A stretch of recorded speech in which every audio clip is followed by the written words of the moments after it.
Hello and welcome to the 27th episode of the Adamola Bookman podcast, the football autobiography podcast. I'm Al and I'm joined by John Coughlin. Hi, Johnny. Hey, Al, how are you doing? Yeah, just super, John. And this week we're doing one of your own, Johnny, Eamon Dunphy, Only a Game.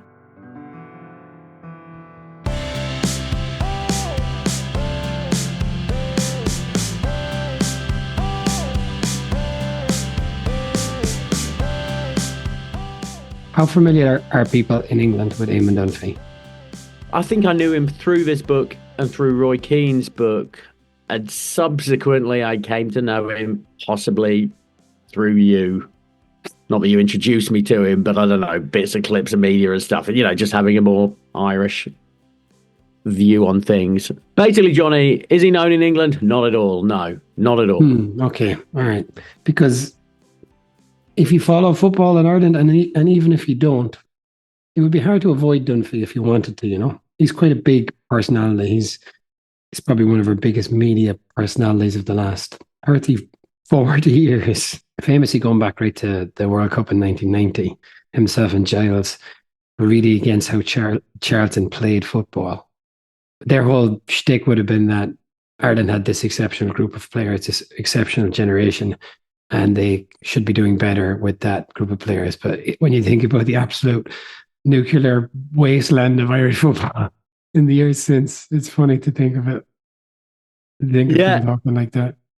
Were there many people who agreed with that viewpoint at the time? I was 6 in World Cup 1990, so I remember being excited, but it's not like I knew what the man on the street was thinking, really. But that point of view was certainly in vogue when Keane, and as you mentioned, Dunphy wrote Keane's first autobiography. I was the ghostwriter, and Keane certainly had that kind of point of view. And so it was very in vogue then for people to kind of just concur with Keane's view that Ireland should have been better under Charlton, and he essentially played a dreadful Sam Allardyce football when we should have been stroking it around the place like some Guardiola team. Would you rather win or look pretty, though, eh? I mean, it's for time old. I'd rather win, Johnny. Well, I would rather go to competitions. I think in international football, that's the only thing that really matters ultimately. But we had some really dire years under Trapattoni where the football was so turgid. And Stephen Kenny as well, where the results were just so bad. Kenny was trained to play football, and he wasn't doing such a great job at it. So we've had both, I suppose. And certainly, these Charlton years are by far and away the highlight of Irish That's football. it. I mean, Kenny was trying to play football when he didn't have footballers, right? Whereas Jack Charlton was playing hoofball when he did have footballers. So I get it. Very frustrating. One of the things you always say in England is about this person is a national treasure, that person is a national treasure. And a lot of people don't like Dunphy, but he was on television. There was this trio on Irish TV. Bill O'Hurley was the presenter, and then it was John Giles and Eamon Dunphy. And those guys really were magic. And they were just brilliant. They were good fun. The analysis was already really, really, really good. And I think Irish people always felt like we had better level of analysis. We would watch football, say you'd watch it on Sky because it's whatever game, Sky or BBC, because the sound was always better. And then you'd switch back to Irish television because I think the analysis was always better, and it was a lot less anodyne. People would really say stuff. They'd be really cutting, and Dunphy more so than anyone. And I remember when Souness came on Irish television, he would just be so different than when he was on Sky. He was a lot more entertaining actually because he was able to say more effectively because there was less constraints on them because I guess Sky had to be careful for fear that they pissed off whoever might be listening, no such danger. It's like foreign players giving interviews in their home country. He's like, oh, the club's shit and the chairman's a dickhead. Oh, I didn't realise they were going to read about that. Yeah, that's it. Like you'd said, Irish TV. Well, one last question. You say he's a Marmite character. Do you like him? I do like Dunphy, yeah. He's very entertaining and he can be a bit sanctimonious at times. And it's funny, he has his own podcast, which is called The Stand. And he has John Giles on. They talk about football, but they also talk a lot about American politics. So it's much more kind of wide-ranging thing, and I find with Dunphy that he can be really, really cutting towards certain individuals. But then I've noticed when he is with people that he has a lot of respect for, he reminds me a bit of Adam Buxton in this. He's just totally different. He can be a bit I think he can be a bit obsequious with people that he really, really respects, which is funny. It's funny when people are like that. He's such a bollocks like to some people, but then he can be really obsequious, I think, depending on the person. But no, sorry, to answer your question, I do like Dunphy. I think he's entertaining. Ultimately, on the whole, I like him. Whereas at times, you get a bit tired of him maybe sometimes, but I do like him, yeah. It's a dangerous mix, isn't it? Mixing American politics on your sports podcasts. Basically, the only reason I listen to sports podcasts is to get away from American politics. I don't want to hear about it. What is funny, like, so this book isn't, I didn't get on Kindle. I don't think it's available on Kindle. I got a hard copy, and the cover is him as a young man, but his face is like already like a 70-year-old man's face. He's got this kind of craggy face. It is kind of, I was thinking about it a bit. It is funny to think of Dunphy as a young man because he's always been old. Yeah, he comes across as quite an old man in this book as well. Like he does. Like I say, I would have been around in the 90s watching Irish television, and he seemed ancient to me then.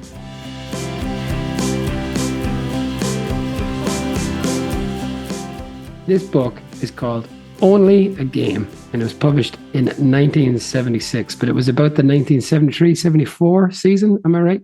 That's correct. This is, I guess, famous. As you said, you knew him through this book because this was kind of maybe the first real warts and all, right? Yeah. The first warts and all football autobiography. I mean, it is garlanded with praise. On the cover of my book, the best book about football I have ever read by someone who has actually played the game professionally, from no less a football writer than Nick Hornby.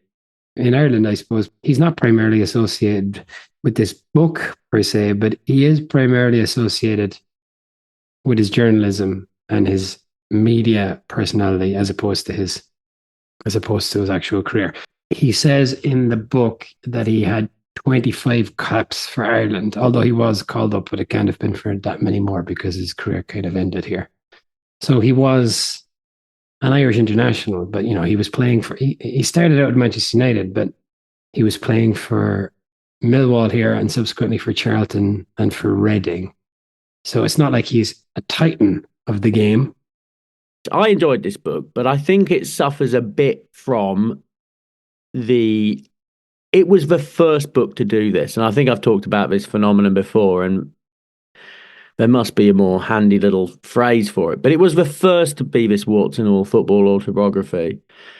But subsequently, I think I read this again and again. I mean, you could fall into like your Steve Claridge was not unlike this book. Yeah. It was a real insight into the mentality of a footballer as opposed to the game. There's not a lot else in here, to be honest. There's nothing about his family and stuff. Yeah, and it is a bit repetitive, isn't it? There's a few topics that he just doesn't leave alone. As a matter of fact, there's a couple of topics that he really picks up in the Keane book. Himself and Johnny Giles used to always talk about moral courage, which is essentially, guys who put their foot on the ball and they're there for a pass in difficult times. This book is dedicated to the good pro. There's a lot of that, and he comes back to it over and over again. And he's always coming back to the fact that Millwall has got a lot of good pros and not necessarily good players, but dedicated individuals. And he does. And this is some of the sanctimony you were talking about earlier, I think, because he very much includes himself as one of the good pros. Oh, well, if everyone was like him, well, man, they'd all be good. Yeah, absolutely. I suppose that is implied, isn't it? I think a little bit. I'm not saying he's particularly self-aggrandizing, but he certainly numbers himself as one of the good pros. He does, and he is pretty cutting about himself in other ways. But okay, shall we just get into the thing? Like, it starts with the start of the season, right? It starts in July, actually, in pre-season. So he's playing for Millwall. Millwall had a couple of years previous to that nearly been promoted to the first division. So if this was 1973. Millwall had never been in the first division. As we know from the Cascarina book, they were subsequently promoted. And I think where this book actually would have been much better is if the season was just better. Or completed. It's Yeah, half a story, it feels to yeah. me. I was like, I think there's like 200 odd pages, or just under 200 pages in this book. And I was 100 pages through it, and it was the 15th of October. And I was thinking to myself, wait a minute. Well, I did worse than that because I did that thing where I was like, look at the text. How much longer have I got? So I flicked to the back to see how much was text because there's a lot of statistics at the end of a book, and I just sort of flicked on the wrong page, and it was like today I joined Charlton, and it was like January. I was like, what the fuck have I done? What? I kind of ruined the book. I spoiled it. I just like had picked up it like today I joined Charlton. It's like, oh.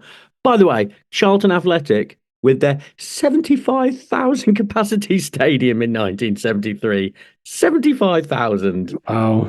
Yeah, he Can you said it was, imagine playing in that in the third division in front of 1,500 players? So, wow.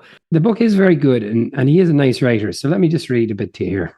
So this is the entry from the 3rd of August. My birthday. I'm 28, getting a tiny bit worried. This is going to be the big season. It has to be. There may not be many more. 28, the age when insecurity, like a slowly descending fog, appears on the horizon. One is conscious of little things. The apprentices begin to seem absurdly young. You call them son now, and yet it doesn't seem so long since older players addressed you the same way. Players you played with or against are getting jobs as managers or retiring. The manager begins to consult you more often. What do you think? What do you think of this and that? It's flattering, of course. You've grown up, but you're growing old too, at least in football terms. You talk more of babies and not so much of birds. You begin to wonder what is coming from the Provident Fund about a testimonial, sometimes a night about retirement, the end. How much longer will you spend your summers in this idyllic way, dreaming of glory? Of course, you reassure yourself that this is your prime. It's a shock to realize how rapid the descent is from pinnacle to valley. So it is really nice in parts, isn't it? But that kind of mindset there, and this is kind of what the Cascarino book is kind of famous for. Is that is what the book is, isn't it? This is a player who is kind of, he's entering the end days really, and it's really plaguing him. But he's a nice writer. Raging against the dying of a light, isn't he? Exactly, That's what he is yeah. doing. Yeah, but he is a nice writer, isn't he? No, he is a nice writer. And yeah, that's it. I started writing down quotes at the start, and then I realized I'm not going to be able to do this because it is full of lovely writing. It Yeah, genuinely is. And it yeah. is funny at points. It says, again, this is a quote by Nick Hornby, uproariously funny. And I tell you what, at the start of the book, Johnny, I laughed out loud in public reading it. And I was like, wow, I'm onto a good thing here. But I didn't laugh again. What was the laugh out loud moment? I'll talk you through the story. So they had a coach called Laurie, and they were doing a little running test, and he was measuring it on his stopwatch.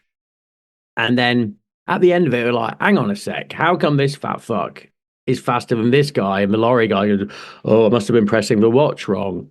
And so immediately he loses all his integrity and all his respect, and they're all jeering him. And then the next day they come in and they find this graph that's been drawn up on the wall by this poor coach, Laurie. And it starts to get a bit sad, really. And so there's like, well, the board ended up on the wall, then it ended up on the ceiling, then it ended up on the floor, then it ended up being kicked around the football pitch by two of the players. But then the coach comes in, this Laurie's like, where's the graph? And they're all smirking. He's like, my kid made that, my kid. and, and I felt his pain. I did, but I laughed at it at the same time. He made this lovely little project with his kid. Oh, the lads will appreciate this graph, lads. This is what you do with your training. And then they destroyed it. Yeah, he said something like his kid was so excited to make this graph for his heroes, the Millwall footballers. I think he said, "Well, there'll be no more graphs from me and my son," or something like that, right? There's something to think about tonight, lads. Trying to go to sleep. What do we do to poor that Laurie's was son? funny. That was funny. So that did make me laugh. And then there was subsequently some practical jokes played on a young professional, Gordon Hill, which honestly, the way they were written, I thought it was going to end up tragically. It ended up tragically. It ended up tragically for Dunphy because Gordon Hill went to Man United. Well, that's it. Gordon Hill was the only player who actually subsequently went on to have a proper career, didn't he? Actually, even played for England. It's not a name I remember in any way, but yeah, Man United. It's funny because Dunphy, he's a cerebral individual. Then he revels in this kind of frattish behavior around this young boy. This Gordon Hill guy is like 19, and they're essentially just kind of, well, they're bullying him, aren't they? Well, they are bullying, but they're not physically bullying. It's all a bit of teasing, isn't it? They convince him that a journalist is trying to interview him because he's actually quite good at tennis as well as football. And the journalist keeps ringing up. It's one of his teammates to say, "Oh, I can't make it today. I can't make it today," but asking him about other players on the team as well, finding out his opinion. And then Yeah. they all tease him to he's like pretending to play shots and a thing, looking like a right knobhead. Well, that bit was funny, where they got him to play an imaginary game in the hotel lobby with one of the other players, and then every time he took a shot, they'd be just shouting out. That was funny. Dunphy doesn't like this guy Hill. He thinks interestingly, he said Best was like this. Best was kind of always kind of aloof and on the edge of the group, never part of the group. But he wasn't as gullible as Gordon Hill. Wasn't as naive. Yeah, I thought I picked up on that. But he says that at some point, this thing with Hill goes on for the first few weeks of the season, and then eventually Hill is doing well. You can see it's getting to Dunphy that Hill is doing well, and Dunphy keeps saying that he should be out of the team, but then he's scoring goals, and then suddenly he's no longer, because he was referring to him all the time as Gordon Hill in his full name, and then suddenly he was Hilly, which I thought was interesting. Oh, that is interesting. I didn't pick up on that. Because he obviously was just at some point accepted by the wider group, and Dunphy, he would be known in Ireland as having a very kind of strong personality, but he just loves being part of the group, doesn't he? Which surprised me. He loves it. Yeah, he does. Yeah, absolutely. So revels in it. So when Hill was eventually taken into the warm bosom of the Millwall players, especially some older pro, then I think Dunphy would have come around to it eventually, which I thought was interesting. So another thing, sorry, this is another quote, and I'll spare you too many quotes, but he says, "One of sport's saddest sounds is the whine of yesterday's men making unfavorable comparisons between the awful present and their glorious past." It's funny to hear Dunphy saying that. Dunphy very famously in Ireland called Cristiano Ronaldo a cod. He hated Ronaldo for years, but he eventually climbed down on that Ronaldo that time was kind of on the kind of stratospheric level, Equally, Bobby Moore gets it in the neck, eh? Like, that's fascinating because as an English fella, all you hear is just pure gold about Bobby Moore. But they play a pre-season friendly against West Ham, and Bobby Moore's not there because he's off doing some media commitment, some sort of superstar style program. Well, it's an intersport, some kind of intersport competition, isn't it? Yeah, some televised thing they used to have in the 70s, which involved Kevin Keegan falling off a bike, something like that. Yeah. But yeah, he absolutely tore strips off Bobby Moore for that. Not a professional, not a good football man. Yeah, not a good pro. Too busy doing other stuff. And I've never heard a bad word about Bobby Moore. He absolutely hates West Ham. He hates West Ham. Yeah, he really does hate West Ham. And he was wrong about them. They turned out to be a half-decent side, I think it turned out. Well, what he says is they can turn it on and be a wonderful team on the day, but they'll never win. They'll never kind of be able to put together a string of results because they're a bunch of fancy Dans, I suppose, ultimately. Yeah, and the direct opposite of that was Leeds United. The way he wrote about Leeds was actually, I think, the most interesting thing of the book. He talks about like getting a throw-in against Leeds, how he won a throw-in, and all the Leeds players mark up tight. They're all so disciplined. They're there, everything. They're getting at you. And he says at the end, you get a throw-in, and he says, "Oh, for pity's sake." I just thought that was lovely. Just they can't even take a throw-in against Leeds. Yeah. And that's how he says, they don't beat you with the football. They beat you by beating you. And then they beat you at football. Oh, it was brilliant. They sounded absolutely terrifying, that Leeds team. Because, as I said, Dunphy and Giles are so, they're kind of thought as a bit of a duo in Ireland. You can't think of one without the other. But it's always Dunphy kind of worshipped Giles. He says, he said at one stage, and this is a soundbite in Second Captains, maybe you've heard it, like, Johnny Giles has the best football mind in the world. That I have heard it, and I've always wondered who that was. Yeah, okay, that was Dunphy. I believe so. Dunphy saying that about Giles, yeah. So we talk about the pre-season training camp, and Millwall go down to Bournemouth. But he mentions that he was angry about this because Hendon, who the fuck, went to Spain. But Leighton Orient for pre-season training in 1973 went to the fucking Bahamas. That blew my fucking mind. I don't know anything about old-time football. I don't know anything about it. Charlton Athletic played in a 75,000 seat stadium, and fucking Leighton Orient went to the Bahamas for pre-season. What the fuck was going on? Honestly. Did you see as well? I thought of Ole Gunnar Solskjaer in the preface. Dunphy said something, whatever it was, about some rule change, and he said that the game was gone. Yeah, the game's gone. I wrote that down. I thought, is that the first time? Is this the first the game's gone? I think it must be, Johnny. It was a new preface for a second edition or a third edition or whatever in 1986. Well, it's still a 1986 game's gone. Surely it must be an early game's gone. Oh, it's an early game's gone. Yeah, I highlighted that straight away. Game's gone, eh, Eamon? Yeah. So it's a diary style, as we said. He's a funny character, isn't he? He's in a way, Al, kind of reminded me a bit of myself. Oh, really, Johnny? As in he's a bit of a whiny fucker, isn't he? He just wants things done the way he likes them done, right? I think he holds people to high standards, but then he himself might have been quite difficult, I think. Like he describes earlier on how in the previous season he was put out of the first 11 and he just left. He walked out of training immediately. So I'd say he was prickly enough character. Yeah, I'd say so. You get that from his manager's attitude towards him, I think. His manager being Benny Fenton, who is about as proper old football man as you could possibly be in the world. Yeah, and he says in the new preface, the 1986 preface, that is, that he hopes that he wasn't unkind to Benny Fenton, because if there's a hero in this book, it's Benny Fenton. But I didn't think, I read that before I read the rest of the text, of course, but I couldn't see how you would have read that text and thought that Dunphy had anything other than a lot of respect for Fenton, even if he was a bit of a pain in the ass for Fenton half the time.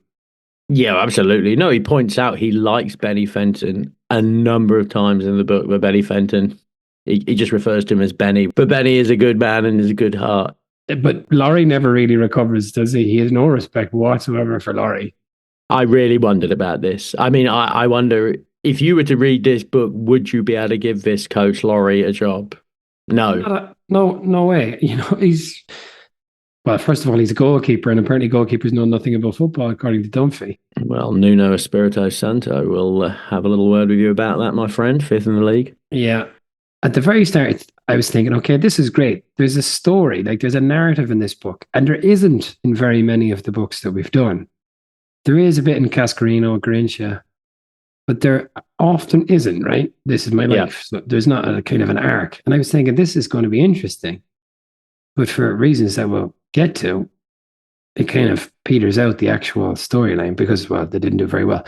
He says, we're going to be good this year. We've got all these good pros. We were good a couple of years ago. This is the year we're going to go up. And I kind of have a feeling if that did happen, it would have been a great book. But I suppose in a way, the fact that it went so poorly, you do see a different side of the game, as it were. I think maybe the fact it went poorly is the point. Rather than a book about how your incredible glory, this is a book about real football and the football that 95% of pros experience, just trying to make a living, trying to get through the game, any little bit of glory. I think maybe the failure is the point in a way. It's called Only a Game, ? So between the timing of it in terms of his career and, as you said, the ultimate kind of failure is I guess, ultimately what makes it interesting. Well, it is. I mean, at the start of the book, there he is. He believes that this is the best Millwall team he's played in. This is the team that's getting him to promoted. And basically, 3 months later, he's totally dispirited and he's left the club. I mean, that's the story, right? Just how quickly this shit goes down. And what was interesting as well is he's put out of the team at one point and he immediately goes to the manager and says, I want to leave. And I thought back in the day, footballers were essentially kind of like shackled to their club and there was nothing that they could do, but apparently not. You could just go in and throw throw a bit of a hissy fit and get out if you wanted, you know? Yeah, that is an interesting one because that's you always hear that with like before the Bosman rule in players just trapped at their club for 100 years. I think there was an old football big like Nicky Summerby's dad or granddad. There was three Summerbys who all played professional footballer, and I think I read one of them. And their grandfather was just stuck at a club for like 15 years, never getting a rise, never getting. Oh, really? It's like Fritzl's basement or something. Very much so. Yeah. Did you like that line? He says, so the club captain, this guy, Dennis Burnett, he doesn't show up early on because he's angling to leave again on the topic that we were saying. He's kind of faffing about and he's kind of trying to engineer a move. And Dunphy doesn't like this Burnett character, but he says that they're just kind of different kind of people. But he says that once they start playing in midfield together, in fact, it was Burnett didn't really like Dunphy because Dunphy's kind of a little bit more of a baller, if you want. He was kind of a silkier player maybe than some of the other fellas because they're in the second division, right? The old second division. So what would be the championship now? But Burnett and Dunphy came to be a little bit closer, at least in a footballing sense, because they were playing in midfield together. And he says, playing football together is make you know someone as intimately as if you were making love to them. Which I thought was an interesting way of looking at things. I wonder how his midfield partners felt about that little line, especially in the 70s, reading that book. Although it was obviously a little bit of hyperbole there. Like you can see the understanding that would come from playing with someone in a partnership like that. I'm not the most direct person, right? You've probably known this about me over the years. And I find when I make a real decision that I'm going to be direct about something, I often get it really, really wrong, you know? And so this Dennis Burnett guy doesn't show up. And the players are demanding action from Benny. And Benny's, you know, he's similar to me possibly. He's not the most direct person. So he comes in. So they're all like, you need to do something about this. And so your man Dennis comes in the next day. And so Benny goes over, confronts him. And he comes back and he's like, yeah, I've sent him home for the week. Okay, great. What was wrong? His kid had meningitis. Like, no, Benny. No, Benny. Don't do that, Benny. Yeah, then the lads came round a bit. That was dreadful. Yeah, then they ended up essentially talking Benny to kind of reverse out of that decision. Yeah, I was good. I forgot about that. That's right. But then you see poor Benny, he's losing face here every which way he turns. You can't do right for doing wrong. And significantly, he'd be talking about, Dunphy would talk about, we needed 2 points today. Here's a question for you, Alan. What year did 3 points for a win come into English football? 75, 76. 1981. 1981, no kidding. Forest won the league with two. I should have known that, really. 1981. Well, that was a good decision, wasn't it? Yeah. On the West Ham thing, Johnny, I've got some more quotes because they are absolutely crazy. West Ham have never had the commitment necessary to win a league title. They have all the aristocratic qualities, indolence and an unwillingness to sweat. And Ron Greenwood, who went on to be the England manager over Brian Clough, I felt sorry for him. Oh, that's the worst thing you can say, isn't it? The worst thing you can say. I felt sorry for him. Well, it didn't do him any harm, did it? You know, this idea of a club having a DNA or an identity or whatever is very current with Spurs, isn't it? Have they ever been more Spursy like?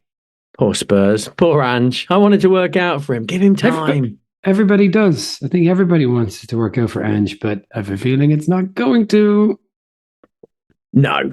Cole Palmer just fucking stabbed a dagger in his chest with that Panenka at the weekend. Like, bloody hell. Yeah, best Panenka ever. Best I've ever seen live. Whoa. Just on Giles.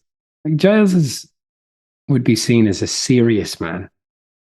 Like charming, but quite serious. It's kind of a granddad of Irish football, if you want, but kind of a serious granddad. But there's a story about the Dunphy relays. So Dunphy's going off to play for Ireland, and he talks about what it's like playing for Ireland, etc. And he mentions Shea Brennan. If I'm not mistaken, Shea Brennan won the European Cup with Manchester United in 1968, and he was rooming with John Giles. And Shea Brennan, he said something like, you know, the people you meet Like, these are relationships that you'll have forever. I'll always remember how once when I had to leave early to go back to Manchester, John Giles got up. Giles apparently loved bed, stone mad for bed. John got up in the middle of the night to wave me off from the windows I was getting into a taxi. And it turns out Dunphy got this story from Giles, and Giles had actually gotten up to dump a bucket of ice water over Shea Brennan's head as he walked out the hotel front door. But when he saw Brennan was with some coach, he couldn't do it, so he just stood there in the dark. What a man saw. Get out of his bed to wave me goodbye. Yeah, that was nice. So in the actual season, they get 1 point from their first 4 games, and then they win two on the trot. Which is remarkably sanguine about as well. The first 4 games, he's just feeling out the season. He doesn't mind losing those first 4 games. Yeah, it's maybe then you could win the league if you manage to win like 10 games. It's not like it is now, apparently. No, but they got the league. They got the final league table at the back of the book, so it was interesting to look at. They came 12th. Yeah, Carlisle got promoted. What the fuck? He was right about Carlisle. That was something he was right about. They were good. So yeah, they lose unexpectedly to Carlisle after they put together these 2 wins, and Dunphy gets dropped. But yeah, Carlisle were apparently really good, and everybody was real shocked. It's funny because in a few of the games he says things like, "We always beat Carlisle at home. We never win away to whatever team." And it seems he does say at some point that a lot of the kind of the 30 minutes before you go out on the field, you kind of know sometimes, a lot of the time, if you're going to win. A lot of it seems to be in the head. So they'd already made up their mind that they were going to beat Carlisle, but they were wrong. Yeah, he really sees a club not as a collection of players who he's going to play against. He's playing against the club and what that club stands for. He really does seem to have an idea of what every club is. Even though the playing staff changes, right? Managers change. He still has an idea. Every club has a fixed status. As you say, West Ham Academy, Spurs, Spursy. And Millwall definitely he sees as having a very set identity, doesn't he? Yes, he does. Which is essentially the Den is really hard to play at, is Millwall's identity. Did you enjoy the Forest? They're in this quite a bit, aren't they? Yeah, they are. No, I didn't. Genuinely, I take it personally. Before I was even born. Yeah, Forest are one of the teams they convincingly beat, which annoyed me. Well, they have 3 games in a couple of weeks against Forest because they draw with them in the league. Or sorry, they lose to them in the league. Then they draw with them in an early round of the League Cup, and then they beat them in the replay. But then that's for 3-0, right? I wasn't mistaken about that.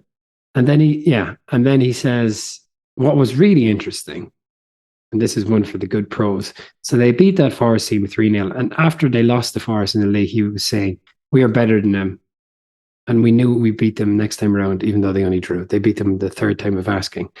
But this is just before Clough comes back. There's rumor that Clough is returning, and they're all talking about this.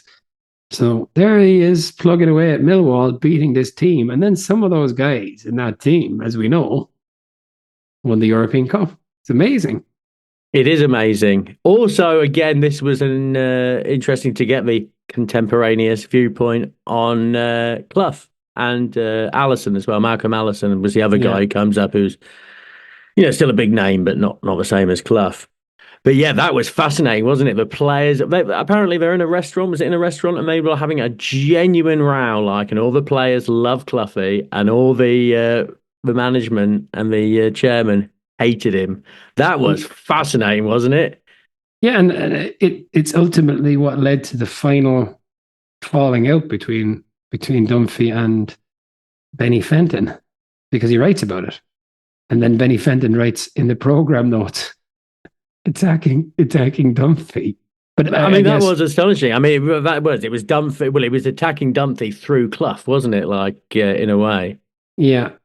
Yeah, that was it. Because you saw these different viewpoints. That's it. Seeing as aloof, Georgie Best, aloof but not naive. Bobby Moore, the Yeah, bad pro, and then yeah, the division of the thought between about Clough and to a lesser extent Malcolm Allison. I did find very instructive. The manager's view of Clough was that he was a checkbook manager. Which is yeah, patently absurd. What I thought was fun was his description of the contradiction in players' attitudes to journalists. And sorry, this is one of the other themes he returns all the time, that people who don't play football don't know anything about football. And this comes up when he talks with, Ken Early from the Second Captains, who's a journalist, not a player. So he's still banging that particular drum. So he's saying they don't know anything about football, but then at the same time, players are absolutely flattered by any attention from journalists, and the fact that somebody has come to write about them and specifically really gets players going. I thought that was kind of fun. Yeah, I think that's probably yeah true, and probably more true in the second division in the '70s as well, where you are more starved of that celebrity than. I'm sure modern players now aren't so delighted to see a journalist popping up. See old Cole Palmer, like, oh, fabulous! Is that Henry Winter? Hello. We've talked about this before, how the football is rarely the interesting part. The actual kicking of a ball on a field is rarely the interesting part of these books. You think when he's talking about Millwall playing against Carlisle in the 1970s or whatever, did you find that stuff interesting, the actual football parts? No, not really. We know all that, don't we? Yeah. I mean, that's the problem with the book, which is a good book. It sets it all up very nicely. You're excited for it, and then you see it fall apart. But it does get a bit moribund in the middle. It's just another game. And generally, it's a 1-1 with fucking somebody shit. It's very difficult. Oh, let's see, how did they get on against Cardiff or something? It's like, who cares? Yeah, absolutely. I felt it was a bit of a slog, some of the games, and this is when I started looking at the dates and realizing, wait a minute, it's only October. Is this going to go on in this format until like the middle of May? Well, it really did make you wonder, as you said. Yeah, you're there like, I haven't got much book left. Yeah, and here we are, November. Well, what the fuck happened in the second half of the season? And as you know, the whole second half of the season was called off. But no, it wasn't. He just went to Charlton. What happens is the captain Dennis Burnett leaves for Hull, and two spicy young fullbacks come in from Spurs and Arsenal, and they do well. And Burnett is out. But Benny has essentially decided that it's time to get rid of the old guard. There's a purge. The other thing was, because these names mean nothing to me, like none of them. He said Harry is out, Alfie is out. It's like, oh yeah, Alfie, yeah, you mentioned him. Harry, Harry. Old Kitch, Kitch, old Kitch, record appearance holder for Millwall. At least he was in 1976. But he purges all the old guard, and of course, this includes Dunphy. Dunphy is all throughout the season. Dunphy's kind of in and out. And I suppose maybe what was interesting at the time was, much like the kind of Cascarina book, you kind of get an insight into his thoughts on how it feels to be out of the team. I mean, it's miserable being out of a team, isn't it? Back in those days, because as I say, now it is a squad game. It was not a squad game in those days. One substitute only. Do you want to come as the 13th man? No. Even getting substituted was a real kick in the teeth, wasn't it, for these lads? I got brought off. Unbelievable. Manager doesn't show faith in me. Yeah, like that. Like, I talk about the changes in football. Like, we obviously complain about VAR, but this substitutes was a good decision. Yeah, it was. It was. Yellow, red cards, good. 3 points for a win. You've done it again. Well done. Back pass one. Yeah, that was fun. It's nuts watching old football now, isn't it? You've seen just knock it back to a keeper. He's fucking picked it up. What's he doing? No, he's just bouncing it. Get on with it, lad. He goes in and he speaks to Benny, and he calls because he's out of the team, and he tells Benny that he's a con man. And Benny says, do you mean that? And he says, yeah, that's it. We're done. We had a relationship and it's over. The word con man just didn't seem, I don't know, but I mean, apparently that was an incredibly harsh thing to say back then. Well, Benny was a bit of a wheeler dealer character. Maybe if you said to Harry Redknapp that he was a con man, he'd really take it hard. Yeah. Yeah, it seemed harsh. I mean, all the time, I liked Benny. All the way through the book, Benny just seemed like a good egg, doing what he Well, he could. should have. I think he should have gotten rid of that Laurie character early enough, just on the basis of what Dunphy was saying, because, well, that Laurie guy seemed to have. He was up against it with those players because they didn't rate him. But regardless, they were never gonna. They're never gonna work for him, even if they're being jerks about it. You know. He's the only guy he absolutely destroys in the book. His name is Laurie Leslie. The reason he got really upset is because Laurie was handing out bibs,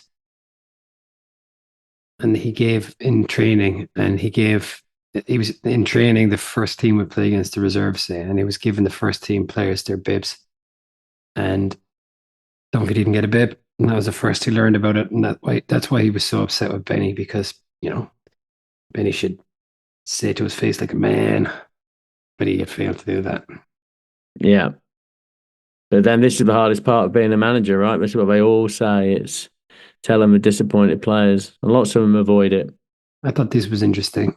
Benny would sooner stab a friend in the back than, have a difficult decision with a fella that he doesn't get along with. Yeah, so he's portraying Benny as really weak there, isn't he? It's not very complimentary. He's a total And as he weakling. says, he's terrified Benny will lose his job because he'll never get another one.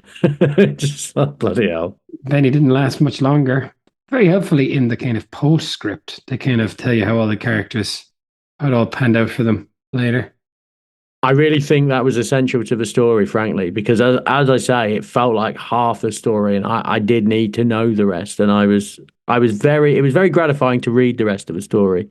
There are some interesting things at the end of the book, aren't there?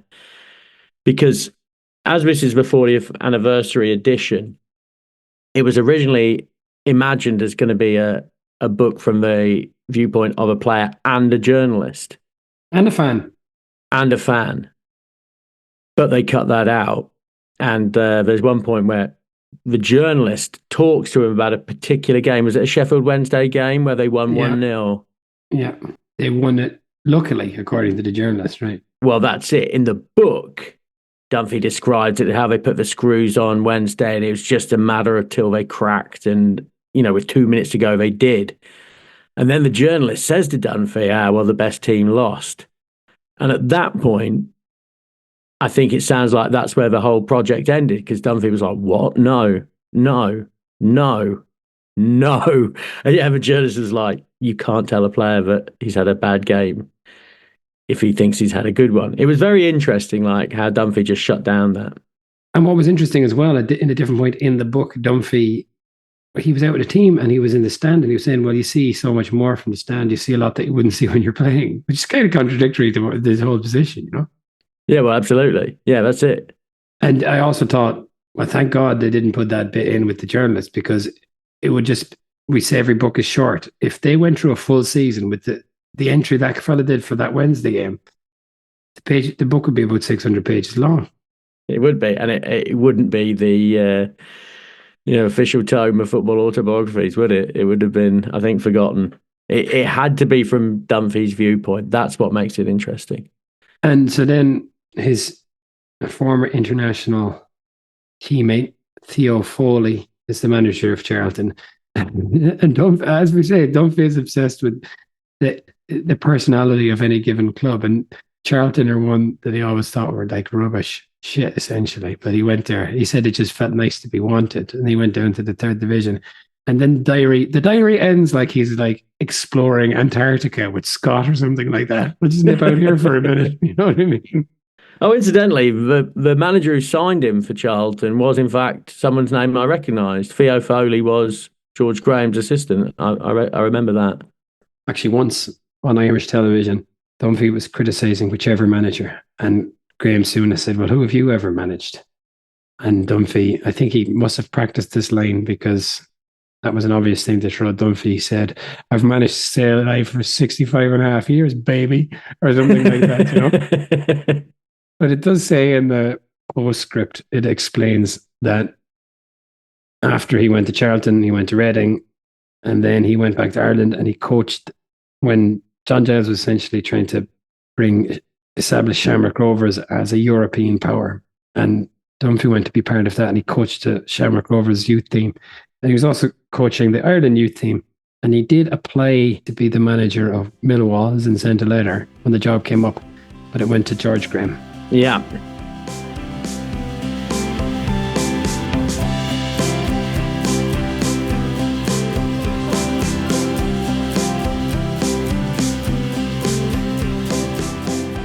All right, that's about it, right?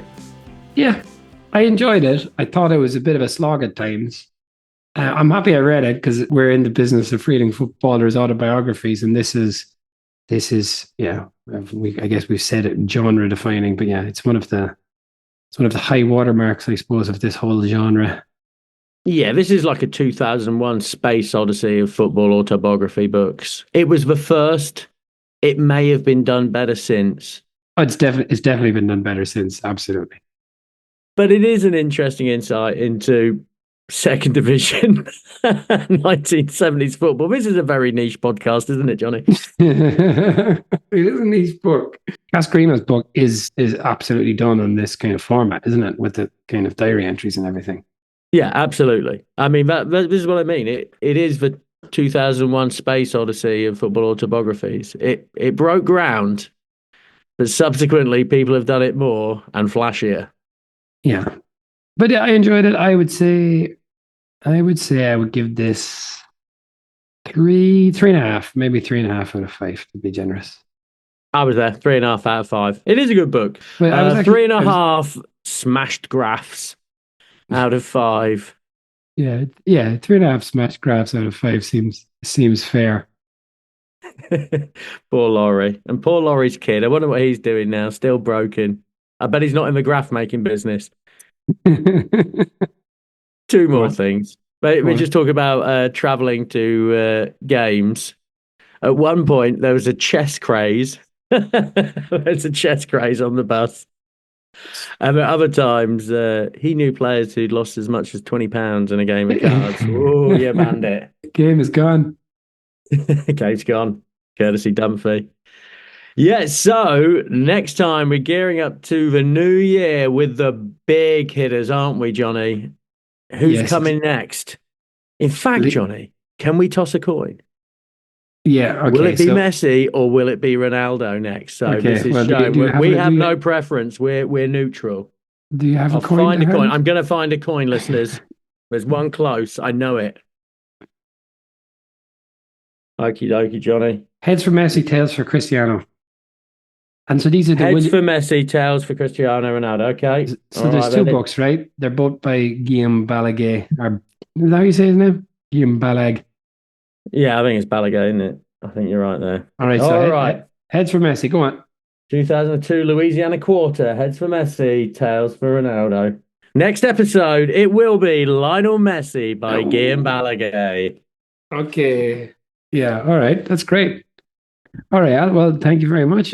Please do like and subscribe. And if you're willing, please leave a comment on these things. I believe this is all good. Well, yeah, we will see you again in 2 weeks with Lionel Messi's life story. I'm kind of interested. Yeah, I am. I don't know very much what happened to Messi between the time he was born and when he was 12. I know everything else.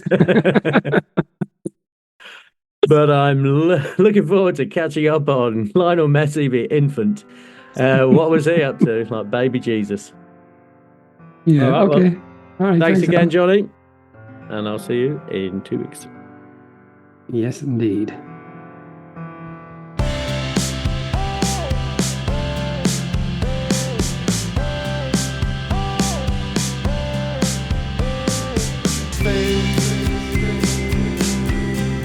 Let your body spin like there is nothing in life but dancing. I can't keep my hands off you, as if this looked like glue.